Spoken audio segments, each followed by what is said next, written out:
Greg, Zay had a big season, 1,000-yard season for about a year. What about his game that you see out here makes you think he's going to be even better this year? Just the way he's come back and continue to try to develop and hone in on his skills and build off what he did from last year. At times, some guys can get complacent with what they've done and read the press clippings and different things. That's not him. He's hungry for more information, hungry for more knowledge, and they're trying to put it to test when you get out here to practice and get better. So it's only going to help him when the season comes and game situations come up, they're going to be doing bigger and better things. Greg, two things I want to ask you. First is run blocking. What's your general message to the wide receiver in terms of run blocking? The second one is, do you have any message for receivers that come to play out there in this group in terms of unselfishness and showing targets? So run blocking and showing targets. So run blocking, if you don't want to block, then you're not going to be a part of what we're doing. Because the guys up front, the guys, the tight ends, the O-line, the running backs, when we're throwing the long passes down the field, they holding up, protecting, and giving us opportunities to get downfield. So we returning the favor. That's what the team is, unselfishness. And so when we got run plays, we're trying to cover people up, run our feet, and give them a two-way go. So running backs or whoever has the ball can get opportunity to get positive yards. We always looking to move the ball forward and function to the defense. So that's a big thing.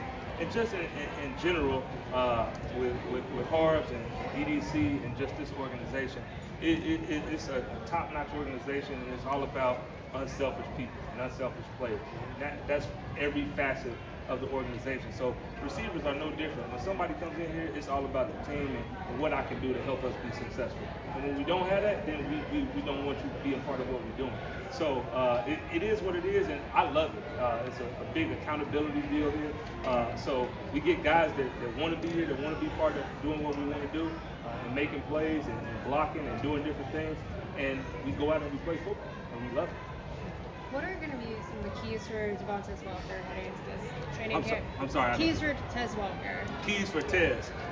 Tez is just continue to do what he's been doing. He's a young player. He showed some potential last year towards the end of the season, getting in, making a few plays, had a touchdown against the Giants, and we're just trying to build off that. He's a fast guy. He can make plays down the field. He can make plays across the field. And then also special teams comes into that part.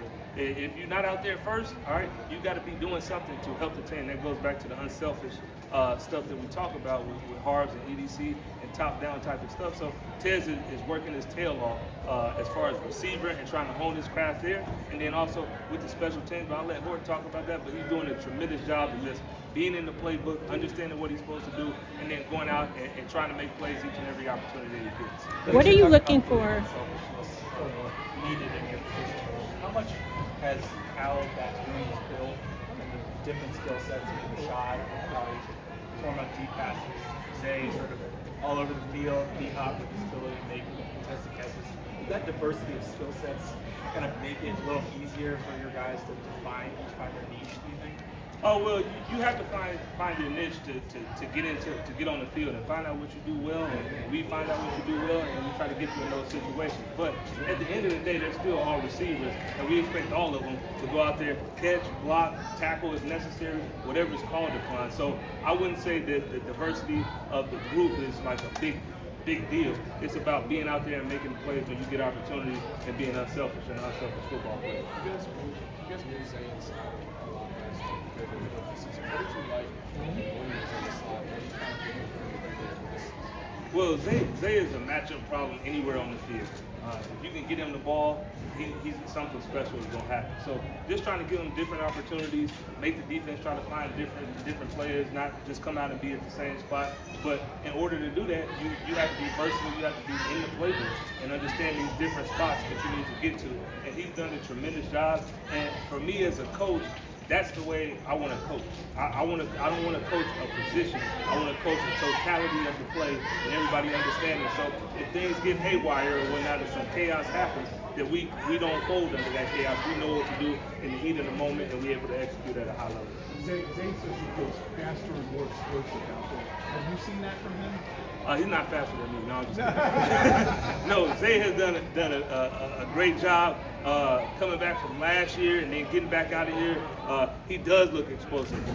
We see it on the numbers and all the metrics that we get of decel and excel, and he's doing a hell of a job with all that type of stuff. But a lot of the guys are doing that, and that's a testament to the training staff, the weight room staff, and those guys are well put in the work in the offseason of coming back bigger, faster, stronger, ready to go. So you see it, and it's been fantastic.